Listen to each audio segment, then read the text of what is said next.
I'm from a lower middle class family. Yeah. तो yes, I've seen a lot of those moments in my life. जब मैं college में थी, graduation कर रही थी, तो मैं डीएवी पब्लिक स्कूल में पढ़ाने जाती थी. फिर मैं ट्यूशन्स भी देती थी. जाते वक्त तो मैं बस ले लिया करता था, लौटते वक्त मैं पैदल जाता था ताकि वो 5 रुपए बच जाएं. स्ट्रगल के दिनों के ऐसे किस्से हैं जो रह जाते हैं और यही सिखाता है हमको. और गैंग्स ऑफ वासेपुर, अनुराग मुझे पहले से जानता था and I wanted to work with Anurag. I am happy that I did that film. और क्योंकि वो भी अपने आप में एक कल्ट फिल्म है जो पिछले 10-15 साल से लोगों की जहन में बैठी हुई है. और ख़ास तौर से यंग लोग जो बड़े हो रहे हैं वो भी उसे देखते हैं, जो 10 साल पहले देखा था और अब बड़े हो गए हैं वो भी उसको एक मास्टरपीस मानते हैं. तो I am honoured to be a part of that film. 1 kilo टमाटर का भाव क्या है? 60 रुपए किलो ही मिलते हैं आजकल. कहाँ मिल रहा है? 43 में मिल ले आना 2-4 किलो. आपका सब्जी वाला महंगा दे रहा है. कॉफी का प्राइस. महंगी वाली कॉफी पीती हूँ भैया मैं, वो इतने की आती है. ये मेरे पति सही कर पाएंगे. अच्छा, अब समझ में आया. अंदर की बात अब खुलिए. Hello and welcome to Bollywood Bubble. I am Akriti Bagla and today I am with the super talented cast of Gullak. Hello and welcome guys, Jameel Khan, Vaibhav Rajgupta and Sunita Rajwal. Thank Hello. you. Hello. And welcome to Bollywood Bubble. शुरुआत करना चाहूँगी गुल्लक as a series के बारे में बात करके. Season 4 आ रहा है, पहले तो उसके लिए कॉन्ग्रेचुलेशंस. और जैसे 3 सीजन से हम देखते आ रहे हैं कि एक मिडिल क्लास फैमिली का स्ट्रगल, हाउ छोटी छोटी चीज़ों के लिए पैसे जोड़ना पड़ता है, राइट. पर्सनली अगर पूछूं आप लोगों की लाइफ में वो मोमेंट क्या रहा है जहाँ फाइनेंशियल स्ट्रगल्स या कहते हैं ना पैसे जोड़ के कोई चीज़ मिलती है तो वैल्यू होती है, वो एक मोमेंट क्या रहा है? I am from a lower middle class family. Yeah. तो yes, I have seen a lot of those moments in my life. जब मैं हाई स्कूल में थी और मेरी मैथ्स बहुत वीक थी, मैथ्स के ट्यूशन लेना बहुत ज़रूरी था, लेकिन मैथ्स के जो ट्यूशन्स थे वो बहुत महंगे थे और मेरा घर एकदम इंटीरियर में है, सिटी में जाना होता था. तो वो चीज़ को अपनी तरफ से सॉल्व करने के लिए मैंने जो है अपने पापा को बोला कि नहीं, मेरे को ट्यूशन नहीं लगाना है. और जो मेरी क्लास की टॉपर थी वो मेरी फ्रेंड थी, तो मैं बहुत दूर, मतलब मेरे ख्याल से 10-12 किलोमीटर दूर उसके घर जाके जो है उससे अपनी फ्रेंड से मैथ्स की क्लासेस लेती थी. फिर जब मैं कॉलेज में थी, ग्रेजुएशन कर रही थी, तो मैं डीएवी पब्लिक स्कूल में पढ़ाने जाती थी. फिर मैं ट्यूशन्स भी देती थी. तो मैंने इस तरह से तो अपना हिस्सा जो है अपने परिवार में रखा है परेशानी के टाइम पर. वैभव? मेरा भी वही है कि मुझे पैसा कमाना था. पैसे थे नहीं, तो पैसे कमाने के लिए कुछ कुछ करता ही रहता था. ट्यूशन भी पढ़ाया है, ड्रेस भी बेची है, स्टेशन पे काम भी किया है. तो सब कुछ करा के बस पैसा होना चाहिए. तो कुछ ना कुछ कर के थोड़ा बहुत जहाँ से भी मिलता था, जहाँ लगता था कि अभी टाइम है, मौका है, कर लो. तो मुझे अच्छा लगता, मज़ा आता था मुझे. मतलब ऐसा कुछ नहीं था कि ज़बरदस्ती कर रहे थे. हाँ, या बेबसी नहीं होती थी शायद. और वही चीज़ ने आगे भी जाके बहुत हेल्प किया है. लाइक मैं जब बॉम्बे में एक्टिंग नहीं करी तो मैंने असिस्ट कर लिया, मैंने कास्टिंग भी कर ली, मैंने कॉस्ट्यूम भी कर लिया था, मसाबा की मैनेजर भी बन गई थी. तो मेरा भी यही मुद्दा है कि जो मुझे ज़िंदगी जीनी है, मुझे पैसा कमाना है, तो मेरे को काम करना है. मुझे उसमें कोई ऐसे शर्म नहीं. Privilege one. हाँ, मेरी जब पढ़ाई ख़त्म हुई तो जाहिर है स्ट्रगल के दिन शुरू हुए. और मेरे माँ बाप मुझे पैसे देना चाहते थे, लेकिन मैंने नहीं लिए उनसे. मैंने कहा कि मैं खुद अपने आप की देखभाल करूँगा. तो मुझे कुछ एक किस्से याद हैं, जैसे कि मैं अंधेरी ईस्ट में रहता था, शेर पंजाब में. और जाते वक्त तो मैं बस ले लिया करता था, लौटते वक्त मैं पैदल जाता था ताकि वो 5 रुपये बच जाएँ. एक किस्सा ऐसा याद आता है कि मेरे फादर आए हुए थे मिलने के लिए, देखने के लिए कहाँ रह रहा है, कैसे रह रहा है, क्या नहीं. और तो वो बस में मेरे साथ चल रहे थे, जबकि उनको मतलब उनकी उम्र भी नहीं थी बस में जाने की. लेकिन उन्होंने कभी ना नहीं किया कि मेरी जेब में पैसे कम थे, और वो मुझे वो एहसास नहीं दिलाना चाहते थे कि मेरे पास कमी है पैसों की. और वो मुझे दे के पैसे, मेरा जो अहम है या अना है, उसको ठेस नहीं पहुंचाना चाहते थे. तो मुझे याद है कि अंधेरी ईस्ट स्टेशन पहुंचना था, मैं वेस्ट पहुंचना था, तो मैंने अंधेरी ईस्ट तक बस ली और उसके बाद क्रॉस करना था। तो मैंने फिर वो ओवरब्रिज देखा, मैंने कहा कि अब्बू आप चढ़ लेंगे इससे? उन्होंने कहा कि हाँ ठीक है। मैंने कहा नहीं छोड़िए, जाने दीजिए, ये ट्रैक क्रॉस कर लेते हैं। लाइक क्या मतलब? मैंने कहा हाँ, वो अभी ट्रेन में नहीं क्रॉस कर लेते। और वो ट्रैक क्रॉस करते वक्त थोड़ा सा लड़खड़ा के वो गिर गए। तो मेरा तो दिल बैठ गया बिल्कुल। मैं फिर उसके बाद क्रॉस किया हमने, फिर लौटते वक्त मैंने कहा अब्बू सॉरी, हम रिक्शा कर लेते हैं, घर जाएंगे। पक्का? मैंने कहा जी। तो ये किस्सा है। तो ऐसे मतलब स्ट्रगल के दिनों के ऐसे किस्से हैं जो रह जाते हैं और यही सिखाता है हमको। अब क्योंकि मिश्रा फैमिली और बिट्टू की मम्मी है, सो कंपटीशन ना हो ऐसा तो हो नहीं सकता, राइट, नेबर्स के बीच।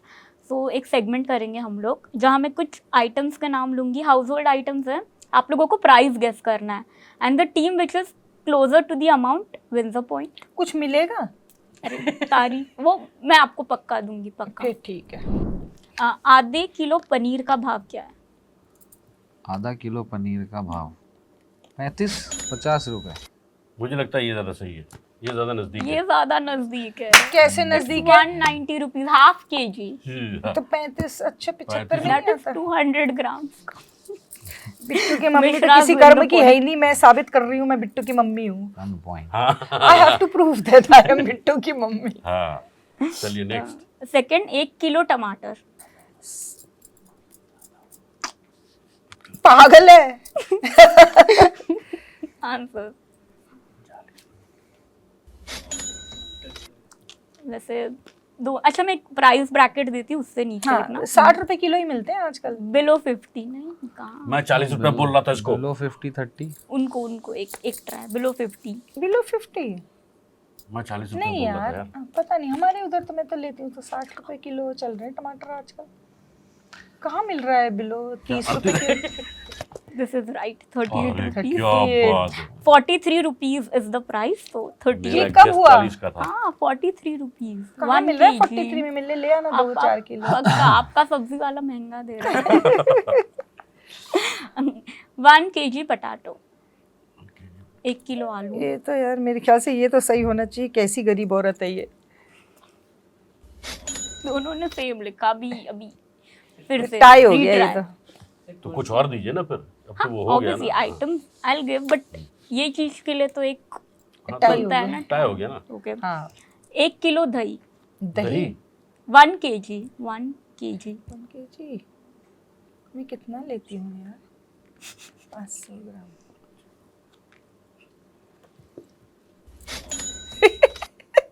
He is closure. अरे, 74 क्या रुपीज। बात। ये सब मुझे आता नहीं, मैं तो रेट ही नहीं देखती हूँ जब पैसे होते हैं मेरे पास। मैं खाली बास्केट में रखती हूँ और कर देती हूँ लिटरली। इसलिए ये मुझे नहीं आएगा, ये मेरे पति सही कर पाएंगे। अच्छा, अब समझ में आया, अंदर की बात अब खुलिए। 1 लीटर मिल्क, लाइक जो टेट्रा पैक वाला आता है ना मिल्क। यार ये तो जो मैं खरीदती हूँ वो तो इतने में ही आता है।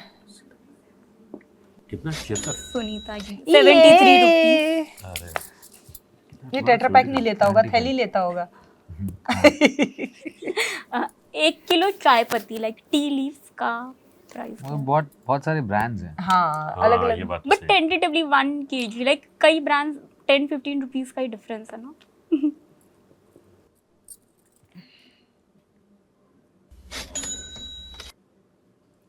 अरे कुछ क्या नहीं आता, बात बताओ है, औरत के जान। नाम पे धब्बा। अच्छा, कॉफी जो छोटा डब्बा आता है ना 24 ग्राम्स का, वो कॉफी का प्राइस। ऐसा तो कभी देखा नहीं यार मैंने। कितना होगा? 50। फिर से टाई हो गया। कुछ कुछ तो आ रहा है मुझे। अब एक बार आंसर चेंज कर सकते हो। आंसर चेंज कर हाँ सकते मतलब हो एक बार गेस कर सकते हो। मैं गलती लिखूंगी? पूछो कुछ नहीं, भी। नहीं। मेरा तो कहाँ दिमाग चल रहा है।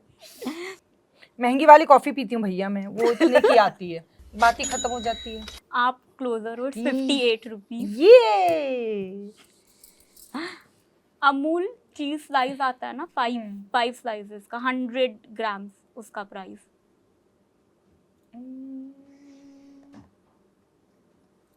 ही इज क्लोज दिखा कितना होता है? रुपीज 175 लिखा है।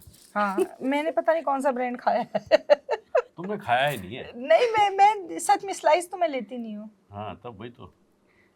Last two things, Tata salt जो नमक आता है ना 1 kg का पैकेट, 28 रुपीज। अरे क्या बात है भाई। वेरी गुड बॉय, मेरे घर का राशन तू ही लाना यार। यार इसकी बीवी बहुत खुश रहेगी। नहीं मैं भी बोल रही हूँ ना, मेरा भी पति करता है ये, मैं नहीं खरीदती हूँ राशन। थैंक यू बीवी करने के लिए यार। हाँ मेरी बीवी। खत्म, मैं तो हार गई। नहीं लास्ट थिंग, मैगी 4 पैकेट वाली जो मैगी आती है ना उसका प्राइस। यही सही होगा। आप सही। अरे वाह 56 रुपीज। क्या पैकेट। बात है। या जब द 4 पैकेट वो जम्बो पैक वैसा। मैंने कितने 1 जिसमें 2 चार 3 4 5 आई थिंक मिश्राज। ये तो जीत गए, ठीक है। वैसे भी तुम कुछ दे नहीं रहे थे, इसमें जीत के भी क्या होगा। यू नो अगर अभी आगे बात करें सीरीज की भी मैम, हाँ आप लोगों के करियर्स की भी बात करें आफ्टर सीरीज, सुनीता मैम आपसे शुरू करना चाहूंगी। हाँ। इफ़ यू लुक बैक, आपने यू नो हाल ही में कहा था कि कैसे आपको पहले स्टीरियोटाइप किया गया to now you have reached Cannes. When you reflect back on these moments, क्या एक बोलते ना जहन में क्या आता है? मुझे मतलब ऐसा लगता है कि इंटरेस्टिंग जर्नी है। There is something to celebrate. बहुत नॉर्मल सा हो जाता तो कुछ होता ही नहीं। तो जैसे बोलते हैं ना, जिंदगी में जब तक उतार चढ़ाव ना हो तब तक फिर वो कुछ मजा नहीं है। तो I am happy with my journey. But do you think कि इंडस्ट्री इजीली टाइपकास्ट, क्योंकि आपने ना भी वो तो देखो करेगी ही करेगी, because that's the way it works. वो आसान है ना। वो आसान है। लोग आपके काम की तारीफ करेंगे लेकिन मोस्टली फिर आपको वही रोल देंगे, because it's easy. And also audience भी बहुत जल्दी उस रोल में आपको एक्सेप्ट कर लेती है। ऐसे बहुत सारे एग्जाम्पल हैं जहाँ पर एक्टर्स को जब बहुत ड्रास्टिक कोई रोल दिया गया तो लोगों ने उनको एक्सेप्ट नहीं किया है। एंड हाल ही में मैम आपने कांस में एक चीज के बारे में बोला जो ट्रीटमेंट ऑफ एक्टर्स होती है। I mean very few people open up about it. आपको शायद वो स्मार्ट लोग होते होंगे, मैं बेवकूफ हूँ, देखो ना, साबित कर दिया अपने को मैंने। But why do you think this period was the time कि आपको अपफ्रंट होके बोलना चाहिए ये चीज? नहीं, मैंने ऐसा कुछ सोच के नहीं बोला था। उन्होंने ऐसा बोला था कि क्या डिफरेंस होता है कि एक लीड एक्टर में और एक नॉर्मल। तो मैंने वो जो अनुभव किया है और जो मैं अभी देखती हूँ दूसरों के साथ भी हो रहा है, वो मैंने वैसे ही बोल दिया था। मैंने कुछ होता है ना कि आंसर बनाऊं, मैनिपुलेट करूं, या ये बोलना चाहिए या नहीं बोलना चाहिए, मुझे ये भी नहीं समझ में आया। जो कुछ मैंने देखा था मैंने वो सच सच बोल दिया कि ऐसा होता है और वो होता ही है। तो पता नहीं अभी मतलब ये बोलने के बाद और जब इस पे इतनी बात हो रही है तो मुझे लग रहा है ये मैंने कुछ अलग बात बोल दी है। अदरवाइज बोलते समय जैसे मैं आपसे नॉर्मल अभी बात कर रही हूँ, मैंने वैसे ही एक जवाब दिया था जो मैंने देखा था और जो महसूस किया था। ये बिल्कुल बिट्टू की मम्मी वाला अंदाज है ये। और ये खुद भी बहुत ही फिल्टर नहीं रहता है। हाँ, तो इसलिए मुझे अब मेरे को एक कि मतलब ऐसा बोलना चाहिए नहीं बोलना। मैंने वो देखा था, उन्होंने जो पूछा वो जो मेरा आंसर था वो मैंने वो वैसे दे दिया था और वो होता ही है। अभी वो तो मतलब मैं इससे पहले भी किसी ने पूछा था तो बोल रही हूँ ना कि वो तो हर जगह होता है, परिवार में भी होता है। क्या था ये? अरे वो मैंने बोल दिया था कि जो हालांकि वो जो उन्होंने हेडलाइन डाल दी वो ऐसे दिया कि हम एक्टर्स के संग ऐसा जो मतलब न्यू कमर्स होते हैं या होते हैं उनके हमारे संग ऐसा एनिमल जैसा व्यवहार होता है ये वो। तो वो मैंने ऐसा नहीं बोला था एनिमल जैसा, मैंने ये बोला था कि जैसे कोई न्यू कमर होता है, छोटा रोल करता है तो उसकी कोई इज्जत नहीं होती है, ना तो उसको ढंग का कभी रोल मिलता है, टाइम लगता है। और जब रोल ढंग का नहीं होता है तो पैसे भी आपको ढंग के नहीं मिलते हैं और ना आपकी प्रोडक्शन इज्जत करता है, फिर ना आपकी कोई आजू बाजू वाले कोई इज्जत करते हैं। और आपका सीन उन्हें मालूम भी है रात में ही होगा तब भी आपको सुबह 8 बजे से बुला के कोई आपको स्क्रिप्ट भी नहीं देता है, आपको कुछ भी नहीं पता होता है। तो वो जो था वो मैंने वैसा बोल दिया था। Vaibhav, if I ask you, आपका पहला ऑडिशन कैसा था? एंड जब गुल्लक मिली, I think this has been like a turning point in your career, right? What would you say about it? पहला ऑडिशन ऐसा था कि जो ऑडिशन ले रहे थे उन्होंने मुझे सब कुछ सिखाया कि प्रोफाइल कैसे देते हैं। मैं काँप रहा था मैं तो उस दिन समझ में आया कि बहुत काम करना है खुद पे और बहुत बार ऑडिशन देना है जाके ताकि ये डर निकल जाए। तो पूरी मेहनत तो ये रहती थी, लाइंस बाद में करनी है, पहले तो प्रोफाइल याद करनी है और वो भी इंग्लिश में बोल पाऊँ मैं एक बार में। Hi my name is Vaibhav Rajgupta and my age is this and these are my profiles. But बहुत इंटरेस्टिंग जर्नी रही है, मतलब यही सब अब याद आता है कि अरे कैसे यहाँ तक पहुँचे, क्या था, क्या किया। Beautiful. But do you also believe that Gullak is like that turning point in your Yeah, career? it is a turning point for me and I've been very lucky that I've got this role. Jameel sir, अगर आपसे पूछूं, आपने debut किया 1999 में, right? मैंने research Anyway, आज जब आप देखते कि न्यू कमर्स आ रहे, स्ट्रगल तब था इंडस्ट्री में आने का या आज ज़्यादा है? पता नहीं यार, सबका अपना अपना तजुर्बा है। मैं थिएटर करता था तो मुझे वो ऑडिशन पता नहीं उस दौरान में होते भी थे कि नहीं होते होते थे, पर हाँ होते थे। लेकिन मुझे तो वहीं से पिकअप किया गया।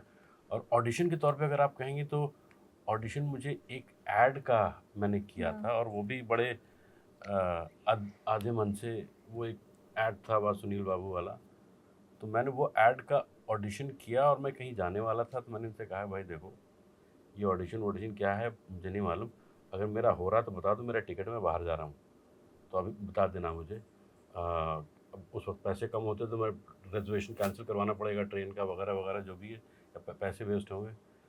तो वो ऑडिशन, वो भी प्ले देख के जो अभिजीत है किनू, उसने रेकमेंड किया डायरेक्टर को, प्रसून पांडे को, और उन्होंने फिर ऑडिशन किया मेरा, और उनको ऑडिशन पसंद आया, और उसी शाम उनका कॉल आ गया कि please cancel your ticket, you're on. तो जैसा मैं हमेशा कहता हूँ कि आई हैव बीन ब्लेस्ड, बहुत अच्छी किस्मत रही है मेरी कि मुझे वो होता है कि पहले उस दौर में फोटोग्राफ छोड़ना लोगों के पास कि भाई हमें रोल दे दिए, वो थोड़े बहुत मैंने किए, लेकिन I found that a futile exercise. और मेरा ये था कि मैं ये कर रहा हूँ, ये मैं प्लेस कर रहा हूँ, आपको अगर मुझे कास्ट करना है प्लीज़ आइए देखिए, और अगर आपको लगता है कि मैं आपके फिल्म में काम कर सकता हूँ तो प्लीज़ मुझे कास्ट करें। अगर आपकी फिल्मोग्राफी में बात करूँ, 3 फिल्म आई थिंक जो आपकी बेस्ट या स्टैंड आउट रही है, that was your debut, I can say itself कि हम Dil De Chuke Sanam, if I am not wrong, that was your debut, right?